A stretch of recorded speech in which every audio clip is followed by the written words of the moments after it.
no one can train you or get you prepared for having 15,000 people booing you while you're throwing for a large amount of money, a big title. And this is no exaggeration. I knocked the back wall off of my house. So yeah, I got in the car with my dad and I went there and I just said, this is a load of crap, innit? I said, what do you think? And he went, I just want my son back. And that was, the beginning of a journey. Yeah, pretty much, yeah. If you want to be a mechanic, why don't you stop pissballing around and go Honestly, back to being one? You want the real truth because of the money. Because of the money. Yeah. And that's the real truth. This is Up Front with me, Simon Jordan. I believe there are a lot of vacuous, uninformed, unchallenged opinions out there. I want to get to the bottom line and cut through the nonsense. So with this podcast with William Hill, I'm going to get people with strong views who think they can stand them up to proper scrutiny. There's a good chance I might learn something along the way, and more importantly, so might you. Joining me today is one of the more iconic names in the modern darts era, a man that some see as one of the greatest darts players who have never won a world championship, whilst others consider him to be one of the best left-handed darts players of all time, James Wade. James, I was a great lover of darts. I grew up watching darts in the Eric Bristow, Jockey Wilson era, and obviously the advent of, I suppose the first superstar in darts was probably Eric Bristow. Yeah. And at the time, John Lowe and Leighton Rees and Cliff Lazarenko and all those sort of guys, they were my heroes when I grew up watching darts. I used to watch it on a Saturday afternoon and I'd go up to my bedroom and play 501 or all around the world. From that, it developed a sort of relationship with darts that I've spent a lot of time watching over the years. But the first question or the first subject matter I thought we could talk about is darts, natural ability versus learned skills. Predominantly natural ability. I don't think you can get above a certain level unless you have a natural gift. What is that natural gift? Don't know. I believe a natural ability is something that you put very little into and get a lot out of. And does that get you to a certain point, like most sports? Yes, it does, and then you need to tweak it. But I mean, I know people that have, I know close friends that throw more darts than I do, and they'll never beat me. Right. I know professionals that have put in so many hours every day, consistently for years upon years, and they'll never be as good as I can be, or I have been, or I am. I also know other players that have put very little in and are magic. I just don't think you can become one of the best or the best at anything unless you're given some kind of natural talent or gift.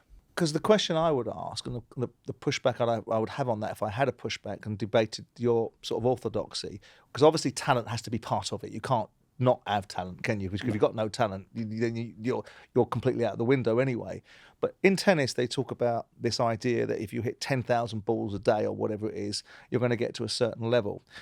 You're kind of, I was going to say that might be similar in darts, but you're sort of debunking that. I'm not saying it's because darts, you play a lot of different games, a lot of different matches all around the world. And some might beat me here and I might beat them there. But there's certain players that will never lift a trophy. There's certain players that choke at the wrong times on big matches. What does choking look like? Just missing easy shots. You have three out shots. Yeah, you have three darts at double tops. And you can there's a difference between missing and there's a difference between choking. Yeah. And you can see the difference. And the people that have got natural talent, they don't tend to miss those shots, that they win the titles. They don't, I can talk about players that have had lots of shots to win lots of titles and they haven't done it. So is it? And you get other players that get their first opportunity and they poke it. And when you say natural, are you talking about the training of one's mind? Because physically throwing a dart there isn't a physical strength required to do it besides the basic premise of being able to hold it in your hand. Yeah. Right? So are we talking about the training of one's mind? That's the difference in the skill set. As a whole, I was talking about that's mental. That's the ability to be able to consistently throw close grouping darts. Yeah. But wouldn't that be, again, I'm not arguing with you, I'm just trying to understand it, because having sat in my bedroom from a 13-year-old kid and working out my average and getting to 23 average and thinking, that's great, 69, 70, and you guys, it's not bad, is it? I couldn't finish. Yeah. Because then I did bottle it. Yeah. That's the psychological bit part of it. And that's the part I was trying to relate to. It's like watching a tennis player standing on a baseline at an important point, and Djokovic will serve a hard serve down the middle and win the point when it's on match point or when he's facing match point. And a champion darts player will be able to throw a dart and check out at a time when the pressure is zeroed on. So I wondered again, you're saying, no, it's an overall thing, it's a combination of everything. But it feels to me like the psychological strength to stand up there as an individual and to be the sole person responsible for an outcome. You're not part of a team, you're on your own. You're throwing that dart. It's nothing stopping you from hitting that double top or that outshot besides your mental strength. Am I completely on a different... No, I'm on the wrong path? I get there's certain players that just perform better under pressure and they produce under pressure. I mean, how do you do it when you've got 15,000 people behind you, booing, jeering you, saying certain things you don't like, and you've got a player that's against you and you're playing for 100, 200, 500,000 pound, and how do you perform and produce that dart and that finish at that right time? Blank all that background noise out. Yeah. And for me, I think that's part of the natural ability to be able to control that, because you can go to sports psychologists. No one can train you or get you prepared for having 15,000 people booing you while you're throwing for a large amount of money, a big title. You know, obviously the cameras as well. Every person that plays a sport, I believe they know that there's people watching. You know, they focus on that there is huge viewers, so that's another added pressure to it. But after you've done it once, it becomes something you're much more acclimatized to, isn't it? Every time you do something, even if it's boxing, you get punched in the face once. You know, every now and again, you become anaesthetised by it, don't you? Or unaware of it. For me, the first title I won was probably I didn't expect to win, and then the next title I won was, can I win another one? Was the first one luck? Was that just a, you know, the right draw and the right players and the right week for me? And the second one was a far harder tournament for me to win than the first one. You know, and really? then you go, and then you because they always say it's the first one, don't they? And anything you do in life, when the first time of doing it is the most difficult, and thereon afterwards you've broken that sort of seal. Might be for me because I didn't believe there was an expectation of me to win. The expectation of me winning that first week that you know, in Blackpool, the World Match Play. But after that, I thought, shit, everyone's expecting me to do something. You know, the bookmakers, I've gone from 150, 250 to 1 down to, you know, 3 to 1. And everything changed, and my mindset made me panic. So then is it the expectation rather than the background noise? Because if you've got the background noise there as a matter, but I suppose the expectation then comes in cahoots with the fans, because the fans are then more aware of you, and then they're after you in whichever way they want to be, whether they're for you or against you. Yeah, and with my mindset, I exaggerate everything I amplify everything to myself. So that's probably... Well, we'll get into that a little bit later. Probably the wrong about person. some of the things that you have in your life. You first started playing darts at age 7. What was the inspiration? What were your inspirations when you chose to do that? And does anyone, I suppose, without being disrespectful, it doesn't feel like a particularly aspirational sport, and I want to talk to you about whether it's a sport later on. But does anyone want to be a dart player? And what were your inspirations? There's 2 questions there. Family members played darts when I was at a young age. I remember them going out and stuff, you know. And I remember one particular time we had a dartboard in the kitchen. I grew up in the same house, living with my nan and granddad and my mum and dad, just playing on the dartboard. I don't even know why I was throwing darts. Probably bored, or I'd been told off or something. And I just remember catching my eye. And then I remember watching the player at the time. I think it was Paul Williams, which is a player from a long, long time ago. And I noticed... Chinese-American player? No, that's Paul Lim. Paul Lim. Paul Williams was a guy from Yorkshire. Tried to show off there. Yeah. Sadly quite failed. Yeah. By quite a few thousand miles. But... Oh, right, okay. But no, it was... That's how we're going to roll, are we? Please don't. I've seen your interviews. So, yeah, I remember just seeing him hitting these doubles. And to me, it was not magic. It just made my mind wander, and I was going for the doubles, and I thought, why can't I hit them with 3 darts? But literally in no time at all, I was hitting doubles and scores. Nothing magic, but I was hitting in the right areas within a couple of weeks. And because of how I am, I obsess with certain things, right? And I become hyper focused with it and obsessed, and I know that's what it is now. And I just progressed, and I was up the pub at 10 or 11 with my dad, which is what we normally do in Aldershot. And there was a player short, and I got my chance to play. And my first game I ever played, I'd check out 109, you know? Oh, not bad. So it's really, fair enough. Like really there's the natural a random stuff, thing. Yeah. And you don't finish 109, 20, treble 19, double 16. You don't do something like that if it's not natural, because you can't do that. You can't. I don't think you can. Because you've spoken about felt like a bit of an outsider. And you talked about that helped you being accepted by family and friends. I would or say just by people around you because you were in a pub playing darts? just people around me, and like I didn't need school. I didn't need friends at school because that's a bit awkward. But when I was 13, 14, 15, most of my friends were, or people that put up with me were like 40, 50-year-old men in a pub, Right. and I'd go there, I'd play the games, and that I spoke to those people at school. I didn't have to fit in anymore. I didn't need to try and fit in because I didn't need them. I had my close friends, but probably 2 or 3 friends at school. But apart from that, I didn't need anyone else because I didn't have to try. I was a 13, 14 snotty-nosed kid that could just go up there and I wasn't judged or made to feel awkward about myself. You talked about, playing it in a pub, and a lot of accusations are made about this. Do you consider it a sport? Yeah, I do. Yeah, I do too. Yeah. A lot of people think it's not. By the way, my eyes watering. I think conventional wisdom, or not conventional wisdom, some of the orthodoxy out there is it's not a sport, and you wouldn't see it featuring in the Olympics. But you're in the camp, it's a sport. Yeah, it is. I mean, it's competitive. It takes dedication. It takes your life. You pay massive prices to play the game, and it's competitive. Such as what? Family life. In what way? You don't get. There's no time at home with darts. You're away Because you're travelling around all the time. If you're in the Premier League, you're away probably 200 to 250 days a year. Sorry. Right. And that's a sacrifice, and that's a commitment to the game. To see people you play against in a competitive sport more than your family, that's a sacrifice in my books. Back in the day, when I loved darts and watched it on television, when it was part of BBC One's stable diet, and a lot of things have gone from BBC One now, haven't they? And you'd see them on a Saturday afternoons when the World Championships was on. You'd see John Lowe, and you'd see Jockey Wilson, and you'd see Eric Bristow, and you'd see all these names that are part of the past. And I was very fortunate enough once upon a time to play an exhibition game against Eric, and he was a real character. I don't know if you ever met him, but he was a real character. Yeah, he's a good friend of mine.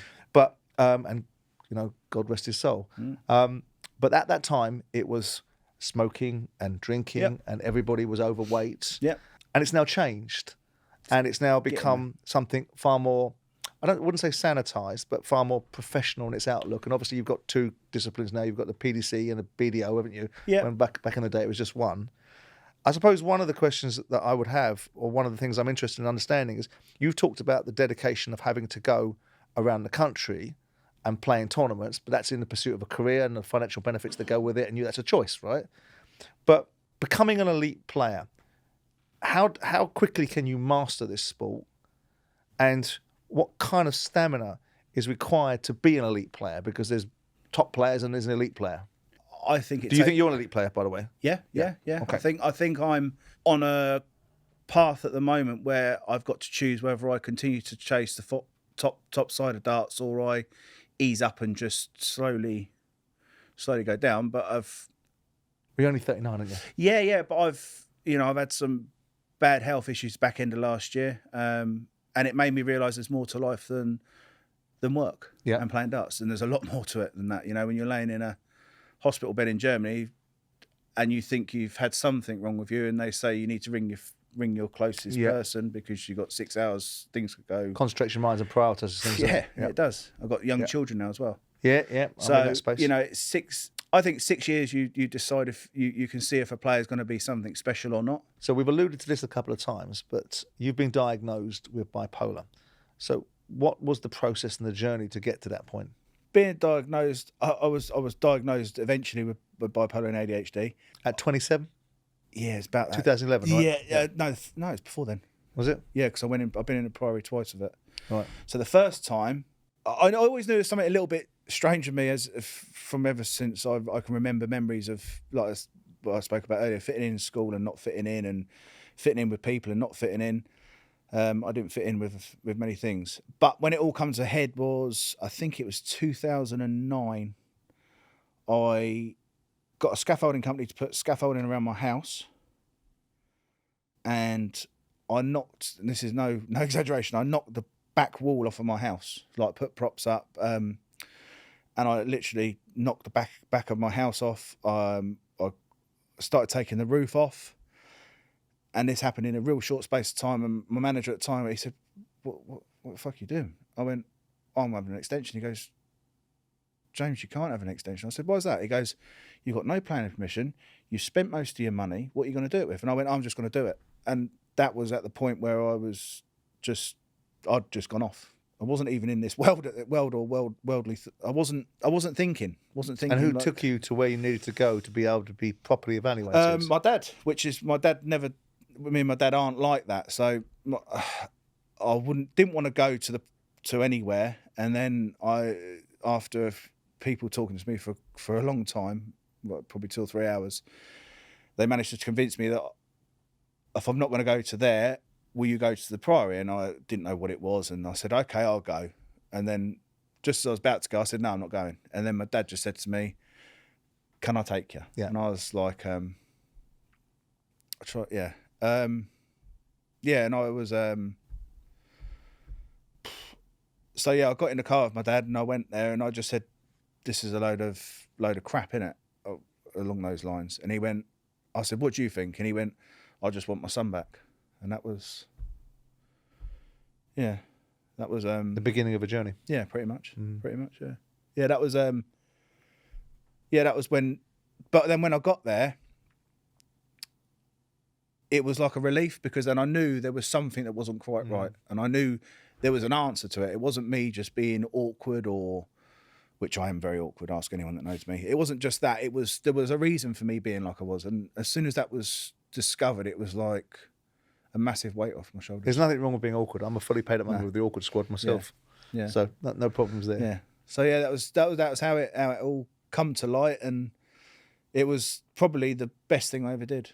Probably the best thing I ever did, because by now I would have ruined every because you know where you're going and you know why you're going that way. Yeah, and I know why I'm doing it, and I people can help me. People can help me now, and I can help myself. Which that's the biggest thing, helping yourself. Absolutely. Rather than just burying your head in the sand and just carry on being as you are, you can kind of catch light, and you think, I'm in a dark place, and when you catch that bit of light, you think, that's why I'm doing this, and I know what to do, rather than going right down the coping tunnel. mechanism. Yeah, absolutely. Yeah. Do you love the sport? Are you in love with it? I'm not as in love as I once was. That Why? is for sure. Everything's changed. In what way? The players have changed. The organisation's changed. The game's changed. Some ways for the better. You've got to expand. Yeah, on that. of course. Yeah, go. Tell me. I think some of the players seem to have this "I should be here" attitude as well, and that was a sense of entitlement. I guess a sense of entitlement. But isn't that some of them. doesn't that come with sport? Full stop. Look at footballers. I mean, I know you're not a football There's always fan. been footballers and there's always been dart players. Sure, but you're almost drawing a parallel between an attitude. Yeah. In young athletes now that are getting a lot of rewards and a lot of recognition, and I want to talk to you in a second about the recognition in darts, because people are describing you guys as potential rock stars. I'm not sure I concur with that, but we can kick that around in a second. Well, we'll have that chat in a minute.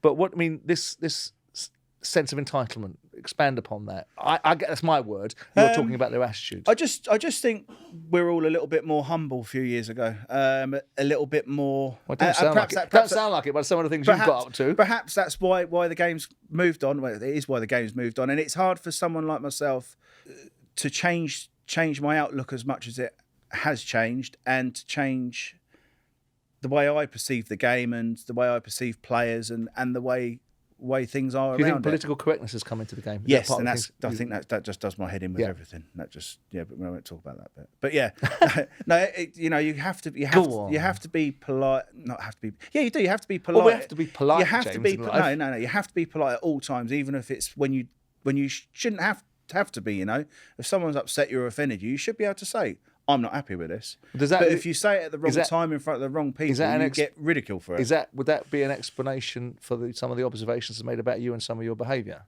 Yes, probably. That would be you shaking your fist and sort of crowding a player would be an explanation of political correctness, or would you say, hold on a second, mate, that's a bit over the top? Because I know people like Wayne Mardell have accused you of bullying and your disposition is a little bit too much on the stage. Is this little soliloquy here, is that your version of political correctness, or are you taking liberties with the truth there? No, I've had a real wobble. I know what situation you're on about, and that was explained by my psychiatrist. What happened to me there? Saigo Asada, isn't it? Yes, that's his name. Yes. my wife knew that I was going to do something because I was a real funny mood for 2 or 3 days building up before I left. She knew something was going to happen. And it just unfortunately come across like some people said it was like I was trying to hurt him or be violent to him, or I had the wrong intentions in my mind. Basically, my brain just spiraled out of control, and I just come out of a load of gobbledygook that didn't even make sense. What was said by Wayne it offended me massively.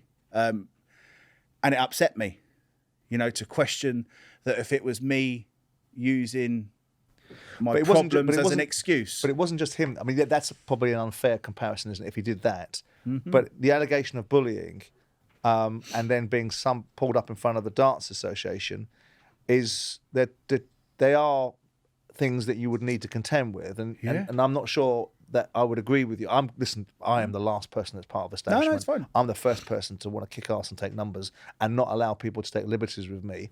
But I'm trying to evaluate your resistance to your falling out of love with the sport of darts. And one of the things that we took away from that was, I put it in your mouth, but you said PC. I said PC, and you said, yeah, I agree. But this can't be PC, can it? You get yourself into an altercation with another player, one way or t'other, can't be an indication of the darts world not being in the right space because it's gone politically correct. I'll explain what really happened that night. So what happened that night, I was very in and out of and I'm not using it as an excuse. I don't have to use an excuse. I got punished for it. I was held accountable. Basically, I had to pay a fine for my behaviour, so I can't get in any more trouble or any less trouble if I talk about it now. But I jumped around, shouted it wasn't even at his face, but it was just unfortunate. It was unfortunate he was stood where he was, and I did what I did. I was unlucky there. And then I was backed up by Laura Wood. She said, well, hang on a minute, let's just see. Woodsy? Yeah, she said, let's just see what James has to say. And then I come out with something that didn't even make sense. And it was just not me. It was me because I was there. But it wasn't something, I wouldn't say that if I wanted to be horrible to someone anyway. It was out of character. Yeah, it was completely out of character. People have been asked not to put a camera under my face by trained professionals because I need to calm down after I've been in a game. That's also another thing. That wasn't helpful for me when they put a camera straight in my face. But that happened, and then everyone just jumped on this bandwagon. Some people that I was called a racist, I was called a bully, I was called a thug. I had all these things, and then I actually got because it was going to be like a fine, and I was being judged as I was just a guy that had just gone up there and just been nasty, and that wasn't what it was. I wasn't very well, and you do go through stages where you're not quite right, and I wasn't quite right, and no one took into account of that I wasn't very well. I just got treated as normal without any issues, and I wasn't helped, I wasn't backed. All I was done was made to stand in front of a board, told I was this, I was that, and I just had the full consequence, even though everyone had professional opinions by trained people that it was I think they called it a manic phase. Well, I was going to talk to you about this. And it was just unfair. I wasn't supported. You were given mitigating circumstances and ultimately given a lot of protection. And I was given none protection. You've opened the door, so I was going to talk about this anyway. We'll talk about mental health because it's something that's very prevalent in society now. Mm-hmm. And sometimes I think it's used as an excuse for situations. Sometimes I think the mental health card is played when someone's put under pressure. 100%. Right? And I wanted to talk to you about the difference between that situation. I have difficulties in my life. I have ADHD at times, or not at times. I have it as a matter of course, and I think it's a superpower, quite frankly. At times. And I've had panic attacks. Yeah. But we're in the same space about talking about the mental health card being played. But in your situation, you were diagnosed with bipolar and ADHD, and ADHD as well. And so bipolarity. Talk to me a little bit about that, how it affects you and how it affects your ability to compete. Because from my understanding, I had a very high-profile girlfriend that suffered from bipolarity, and I saw the swings, and I saw the lows, and I saw the highs, and I saw the management of both. Mm-hmm. Right? You being a professional sports person, having to deal with that's got to be some kind of challenge. Talk to me about it, how it plays out in your world of being a professional darts player and being at the very top of the tree. I will explain how it hinders me and how it helps me. Yep. Obviously, ADHD gives you I get intense... Super focus. Yeah. I basically get intense focus, and I can obsess with things for 4 or 5 days, and I will know more about it than most people, but then I drop it. And And then the bipolar can put me in the best moods ever. I can spend money that I shouldn't spend. I can make decisions that I shouldn't make. Or I can be contemplating suicide. And I've tried it quite a few times. Not very good at it because obviously I'm still here. Good. You have to make a joke of it, don't you? Yeah. But no, and all those joined up. Sometimes they really complement themselves. If I'm like in a hyper mood and I'm super focused, my darts is, I still know to this day when I'm in the right space, I'm very, very hard to beat and I can win anything. But when they're both bad, I'm feeling down about things and I've got the crowd against me and my ADHD is making me jittery because I'm going flitting from thing to thing, then that's because you go in. That's no good to me whatsoever. You've said yourself you go into competitions or tournaments knowing as a result of this that you have no chance of winning. Yeah. So I'm assuming the flip side of that applies then, doesn't it? Yeah, and You when have every I know chance when of winning. I've won more than most, but when I've known when I'm going to win stuff. I know when it's going to happen because I just feel all right. I just feel good and I feel happy. But I also walk into matches thinking, Jesus, I just want to go home. I don't want to be here. I can't stand anyone. I just want to go home and shut my door and hide away. And that's awful.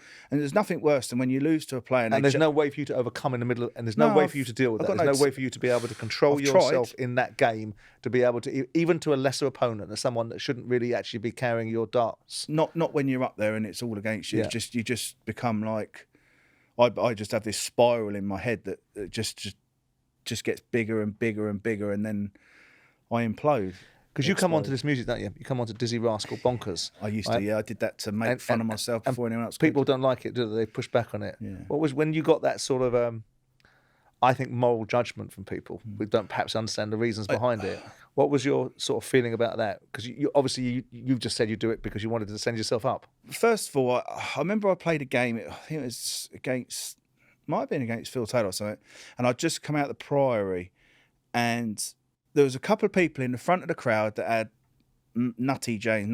It was just some stupid stuff, Yeah. But because I was in a little bit of a precious mood, I was saying to security, get them out. And they wouldn't do it. So then I thought, I stewed on that for a couple of weeks. And because I thought that was wrong, that them being allowed to do that. I personally thought it was wrong. And I still think that's wrong now. It was probably over 10 years ago now. So now if it was seen, they probably would do something about it, the security. If they want to, or because they should be seen to do that, it would probably be a lot different the way it was handled. That's my little dig there. But then I thought, how do I do this so people don't take the mickey out of me? And I found it upsetting, so I thought I'm going to come out to that Bonkers song, and I did that. And I thought if I do that, then no one else can. Stupidly, and I thought if I do that, no. And then after a couple of weeks, do it, James. I just thought, what an idiot. It's a good logic, right? Because once upon a time, when I owned the football club that I owned, I used to have this reputation. I lived in Spain, and everyone used to say I was permatan pillock or whatever they wanted to say about me. So I thought it'd be really cool to say, the future's bright, the chairman's orange, right? Yeah. And I thought that would get away from it, right? So then people say that it doesn't bother him, we could call him an orange. And it was the worst thing I could ever do, because every time I came to a game, some bastard sprayed himself orange, and have a whole segment of the fan base sprayed orange like the Tango Man. So I thought it was cool. So we're in the same space there, right? They're trying to overcome it by saying, I don't worry about it, so I'm going to do. When you're talking about the tribalism of the fans, because I want to go back to the sport thing again. I know I've covered it, but for me, I do think it's a sport, but a lot of people would look at it and see a bunch of people dressed like court jesters, drinking themselves to Palookaville isn't necessarily indicative of a sport. No. And I speak to Laura Woods and people of that nature, they love this. But when you're dealing with this atmosphere, this rare, because it's been Skyified now. Mm-hmm. Sky have done so much for sport. Yeah, they have. They really have. I'm not a great admirer of Sky as a broadcaster, but I can understand the value of what they've done to football. They've built football to such a level, and they're doing it now. They've done it with darts, with the Premier League and everything that goes with that, and actual the value they put into it.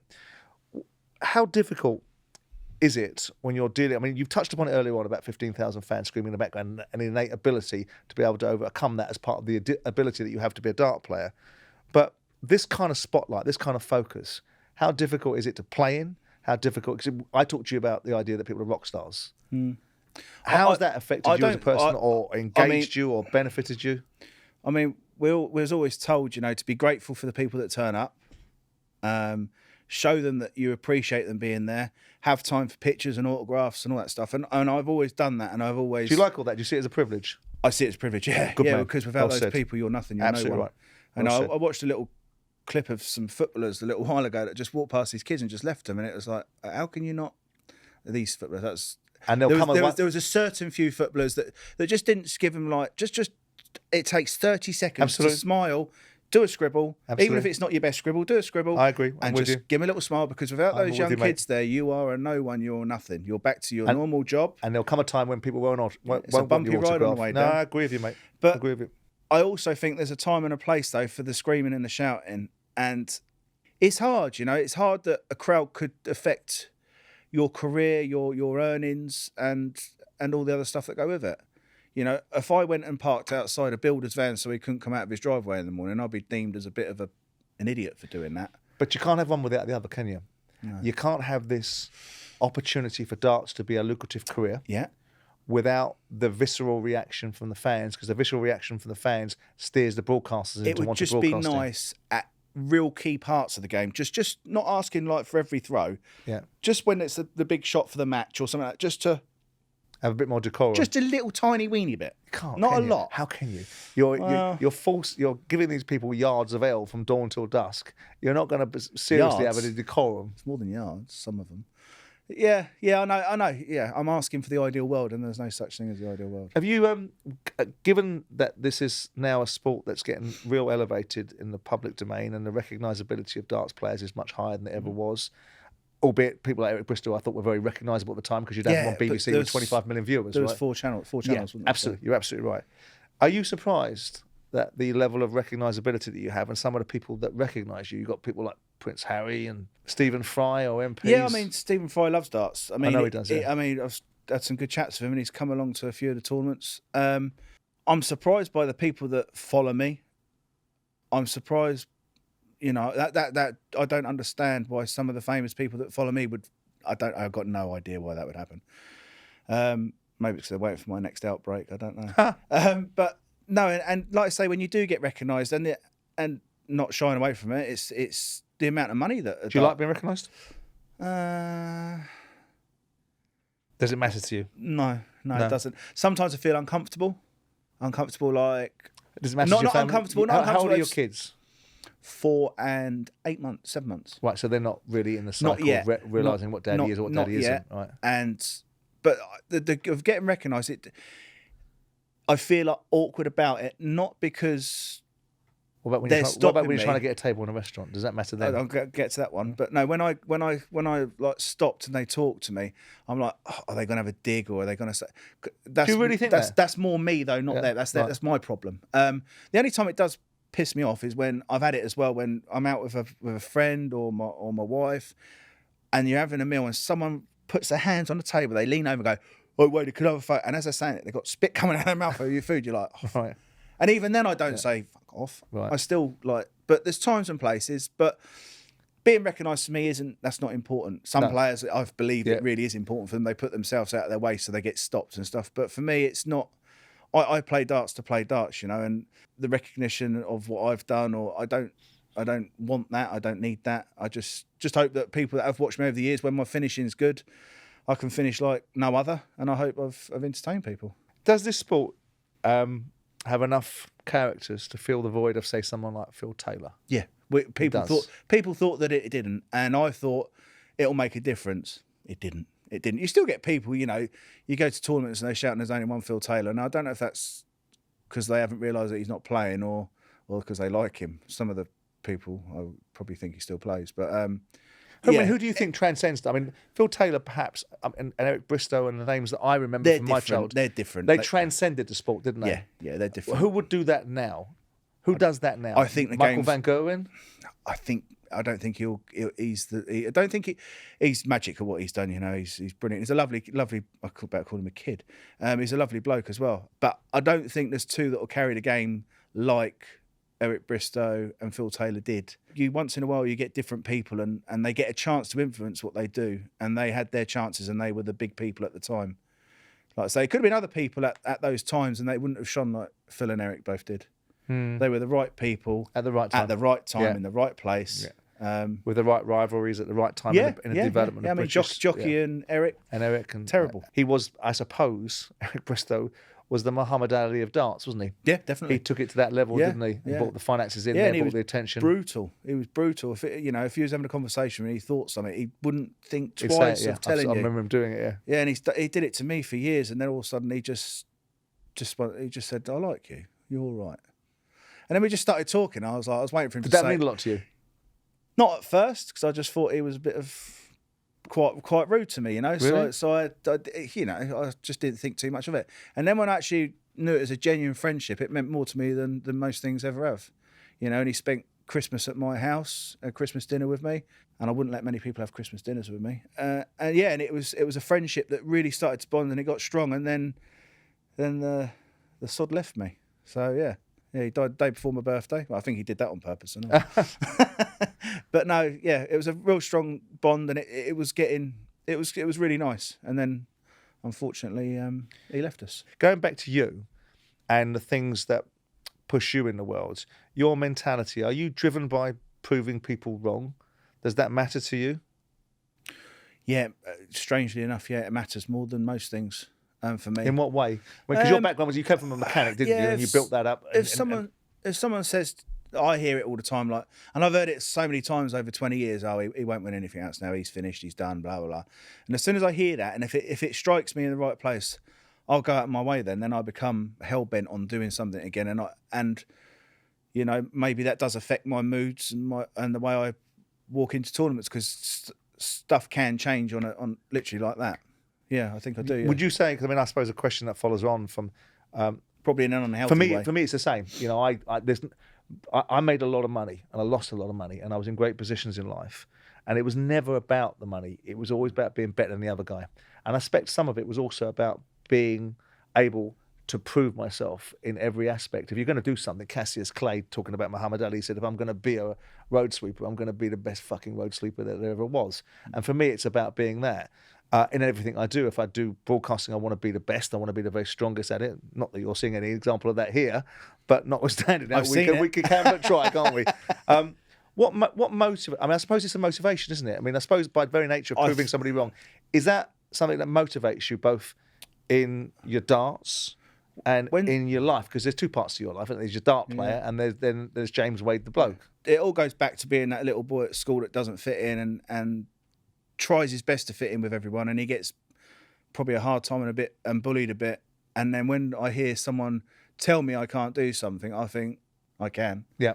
And if I can get that, if I get that bit between my teeth, then I know I'll win another major. I know I can win another major within the next 12 months if I do things right, you know. And if I want to be there and I need to be there in my mind, I talk in riddles, I know. But no, that's a fair comment. But no, and I do. I just go back to that little boy that was told what he couldn't do and what he could do. And I when people tell me, oh, he can't win another time, if I get in that right mood, I know I will, and I know I do, and I've done that for 20 years. So I don't see it changing anytime. Do you see yourself retiring from darts? Yeah, definitely. Soon enough. How soon? I don't know. Can you imagine life outside of darts? Yes. Definitely. Let me give you a quote. I'm going to go. But I think I'd miss darts. I believe I'd miss darts. I think you probably would. It's my life, isn't it, darts? Well, I remember saying to, you won't know him because you don't follow football, but David Bentley, who was once upon a time a top footballer in this country, or so he thought, and at 28 years of age, he was an Arsenal player, it didn't count, did it? And a Spurs player.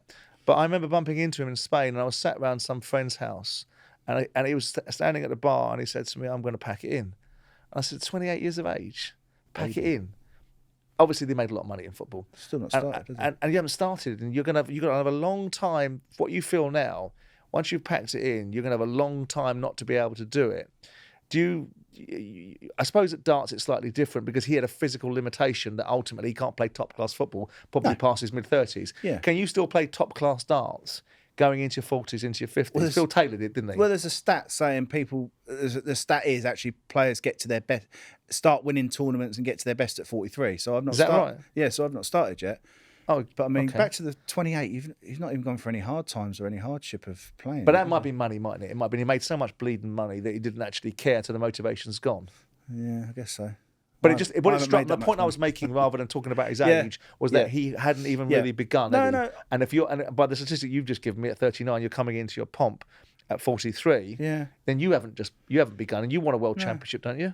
Yeah, I do. You know, I always used to think it didn't bother me. And does it bother me that it does bother me because I'm talking about it. So, yeah, I do want one. I do deserve one. Hold on. Well, why do you deserve one? No one deserves anything. You get what you deserve. Why do I deserve one?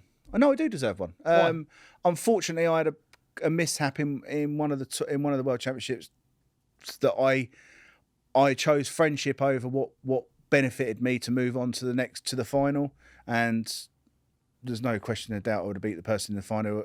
Me and Adrian Lewis, I was 4-0 up first to 5 sets, and there was wind on the stage, and I had the choice whether to come off or just play through, and I would have won the next set easily because his head was gone. But I did the gentlemanly thing and walk off and come back, and I believe that was my easy one to win. So do I deserve it? No, but would I have won it if I wouldn't have been soft? But you haven't as yet. I mean, No.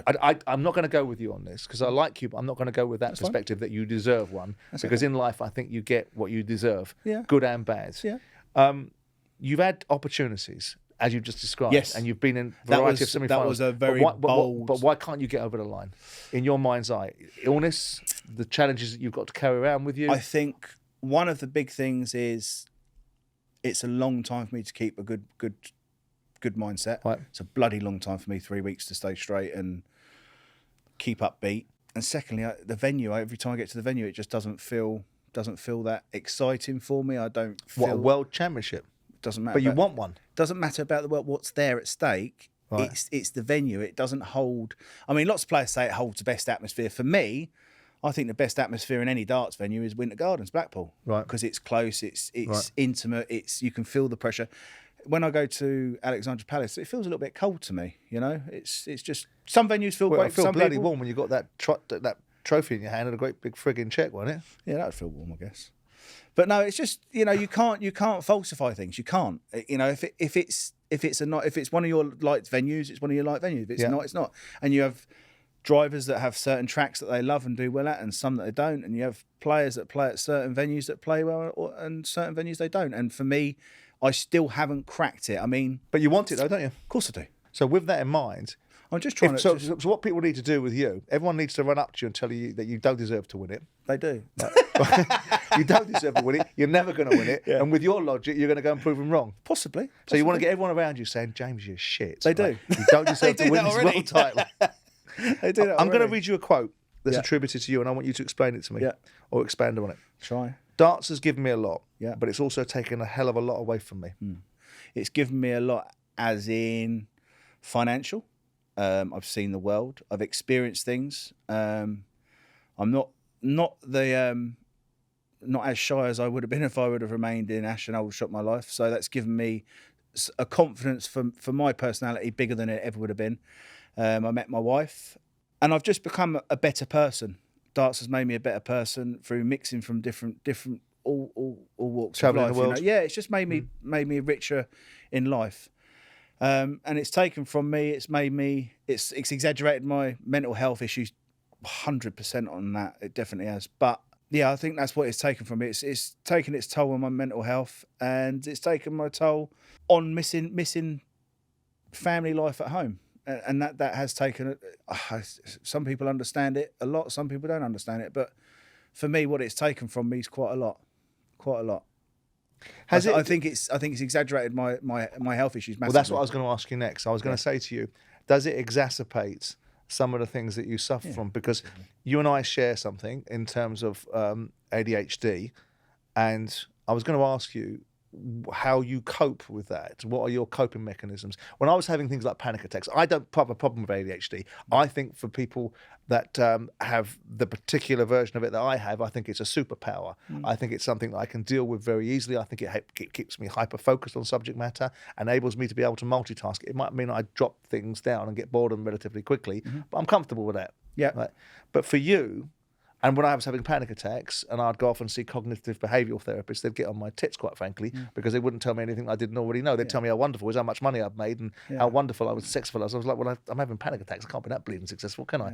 And I'd work out how to deal with it myself. But for you, given that you are put in pressure situations and given that you have to be on your game and sometimes you can't be, what are your, I suppose, again, coping mechanisms? Panic attack when you're going for a double is Do you have them? Yeah, of course you They're do. bloody horrible, aren't Massive pounding heart, out Yeah, of breath, pouring can't breathe, sweat. go dizzy. Lovely, aren't they? It's horrendous, and you think you're having a heart attack every time you have one. You think, oh, this is the one. Impending This is doom. the one. This is the one. And then How do you cope then? you have to. I take the biggest breath I can get, and drink as much cold water as I can, and it can go as quick as 30 seconds sometimes. You know, and you feel that real cold, hard beat in your back of your windpipes. Oh, it's a horrible feeling. But then when you do that in a darts match, everyone starts booing you because they think you're holding it up. Yeah. So, but you can't tell them why you're doing it because they might use that as a weakness. I used to, when I was having panic attacks, it don't happen so much these days. I used to yawn. I mean, you can't yawn in the middle of a darts match, but I used to yawn. They don't like it though. No, they wouldn't like it. No. I used to yawn and convince myself that I was tired, and then subsequently relax into it. Yeah. And I remember once on a television show, I think it was Football Focus or something. And because I'm a trappy bastard and I'm always the person that has the most to say, it puts me in this invidious position when I have nothing to say because I'm having a panic attack and I don't want anyone coming to me, that everyone's going to come to me. And I just remember being on that show and going, I think I'm going to die. Yeah. I think I'm going to fall apart here. Not me. Please not me. Please not me. And I remember my mum actually texted me. She was looking at me on the television screen and my phone must have been next to me saying, you're having a panic attack. And she was the only person that knew about it. But like anything, you come through it. Yeah, you have to. But it's a challenge, isn't it? Yeah, it's not very nice. Yeah, that's one small part of a massive jigsaw puzzle, though, isn't it? Well, it's remarkable. To have the application and fortitude, there are very few top sports people. I think we'd all be surprised, you and me, about the amount of people that do have these challenges. And some of the people that I've met, so that we're clear together, some of the people I've met, some of the most powerful people, influential people that you would never believe it, have panic attacks and have these sort of things. And you'd think, my God, that's the most together person, the most composed person, the person in great authority and with great responsibility. So I don't think it's a weakness. I think it's something that people should talk about, people should embrace. I don't want to walk around using it as a badge, and neither do you? No. I don't want people to feel sorry for me. But that's the unfortunate thing. More importantly for you. That's the unfortunate thing in today's world is people do use it as an excuse and people do use it as an advantage, or they think they're going to get an advance from it or an advantage from saying they've got mental health or something. It's awful because some people really I think it's an abusive process. I think the people that are really suffering... And it ruins it for people that really do suffer. That's the point. People get disadvantaged. People get put in a category because basically people saying they're playing a particular card and making themselves victims and everything. Yeah. Have I heard this right? Probably. Just want to be clear on this because it might be right, it might be wrong, it might be on the basis of some of the things that you've fallen out of love with darts for, the challenges in life. You'd prefer to be a mechanic and have darts as a hobby? Yeah, if I could. Really? I believe the older I get, the more I'm struggling with the pressures of the job. I do. And working on cars, I love working on cars. That's my passion, always has been. It's hard for people to understand, but for me to be in a workshop on my own, I can work out what's wrong with a car. I can't work out what's wrong with people. That's just me. If you want to be a mechanic, why don't you stop pissballing around and go back to being one? Honestly, you want the real truth because of the money. Because of the money. Yeah. Yeah. And that's the real truth. If I believe if I'd have earned enough money to retire out of darts, would I still be playing? Even without a world championship, knowing you're coming into your peak at 43? I possibly would have walked away by now. Possibly. But I would never know because I'm not in that position. Yeah. So you can talk about it as much as we want, and it's an opinion of how I felt at that time when I said certain things. Is it really how I feel? Depends which James it is. I fall in and out of love with the game. Sometimes I'm there and I think, I love this job, it's brilliant. And other times I'm there, I just think, and everyone gets that. If you're a painter and decorator, or if you're a football player. And it's a job, and people don't understand that. Perhaps I should lie sometimes when people ask me, but unfortunately, everything that comes out of my mouth at that time is how I genuinely feel. Yeah. I could do the whole... Maybe what a lot of dart players do, the whole script thing. Yes, I love darts. Darts is brilliant. It's my life, and I would never choose anything else. But that's not you, though, is it? Are you having a nice time? Yes, I'm wonderful. But sometimes I'm not. Who says you have to be that way? You should be the way you want to be, right? Well, if I did it the other way, I wouldn't get questioned and I wouldn't get asked about my quotes and stuff. I'm not saying that's at you, but that's that I do get. No. And I think sometimes, I could have made my life so much more bloody easier.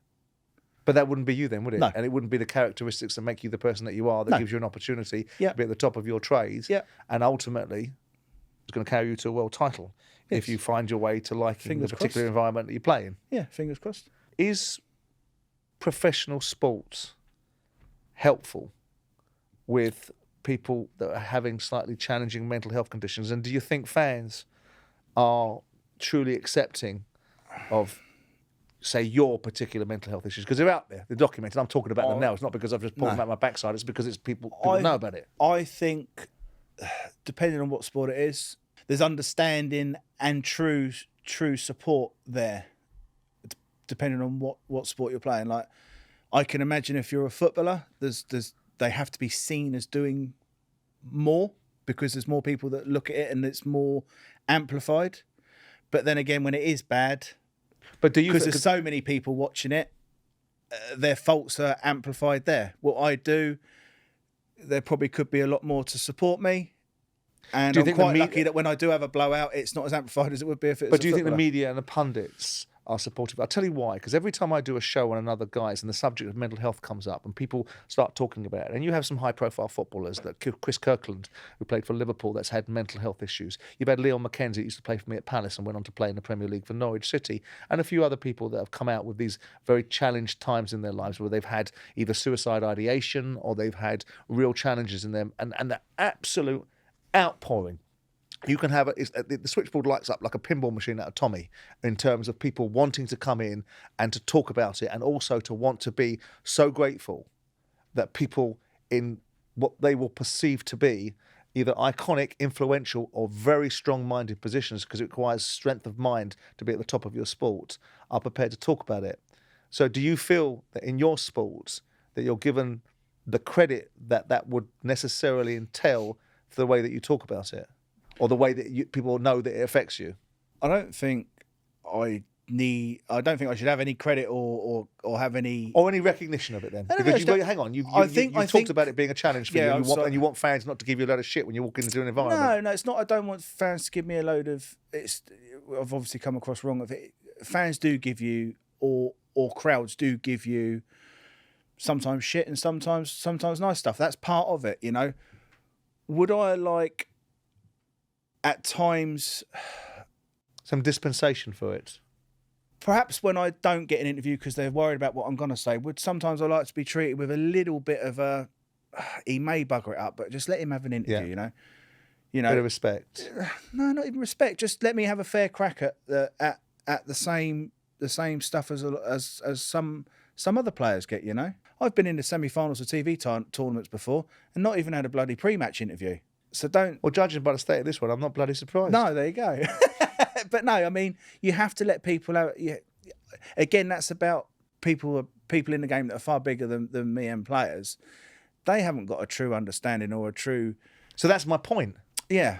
So that's my point precisely. Yeah. That given the circumstances surrounding you that are relatively unique, Yeah, one word shouldn't for there me. be a little bit of dispensation? Well, it is, isn't it? Yeah. You're playing at high-level sport, under high pressure, with high expectation, carrying a clinically diagnosed mental health condition. Mm-hmm. Now, I don't want to wrap it up in anything more than you need it wrapped up in, No. but notwithstanding, you're either a valued asset to the sport or you're not, right? Yeah, and I don't think I'm for things that, like I say, are bigger than myself and the players. I think I'm also a headache, a very big headache for them. Right. So I think I get, perhaps not all the time. Sorry, a headache in what way? Because they're not your behaviour can be unpredictable. Oh yeah, your form can be unreliable. Yeah. No, Right. not. The form's always There and thereabouts. we're within a certain range of stuff, but yeah, I can be so unpredictable, and I've paid the ultimate price for that as well. I've paid the ultimate price within the coverage I get and stuff like that. And you know, can I blame them? No. Does it annoy me? A little bit, because I'm talking about it. If it didn't annoy me, I wouldn't have mentioned it. You know. But I can understand why they do it. But then there should be a little bit more understanding of what of that's the my issues. point. Because the issue out there in society is such a big issue that actually, the darts world and a sport like the darts itself could gain a lot of credence and a lot of recognition and a lot of reward associated with it, not that it would be doing it for those reasons, but let's say we're in a slightly cynical world, to suggest that it facilitates and embraces That's the right word. the challenges of one of its major competitors. Sometimes it might not be easy, but everyone should be facilitated To a point. Yeah. To a point. If you're just an out and out right pain Wrong in un, the yeah, arse, yeah. wrong un, and you're just terrible, Yeah. then no, you're using it as an excuse. But if you try your best and unfortunately you slipped up on a few occasions, or more than a few occasions, that's part of it. And if we're going to be this world that wants everyone to have equal rights and equal opportunity, then let's do it. Let's not do it because it ticks boxes and you have to do it certain times because it'll keep. Normally, I would pick you some up on people that happy. observation. Normally, I'd turn around and say, well, equal opportunity, fine, equal outcome, different. I think you're probably in that camp, aren't you? Your talent gets you where you need to go, not necessarily the facilitation of an opportunity. Yeah, but if you're talented and you're doing the same things other people are, and you're perhaps. Then you should have the same opportunities. Yeah, even if you're a bit of a liability. Okay, James, thanks very much for coming in today. I've enjoyed some of the insights. I've enjoyed speaking to someone that's been very competitive and elite in this sport. Obviously, we share a mutual admiration for the late, great Eric Bristow. So I very much enjoyed your company and coming in and being upfront with me today. Thank you very much. Thank you. Upfront with me, Simon Jordan, is brought to you by William Hill. Future episodes can be found on YouTube, Spotify, or wherever you find your podcasts. 18 plus, please gamble responsibly.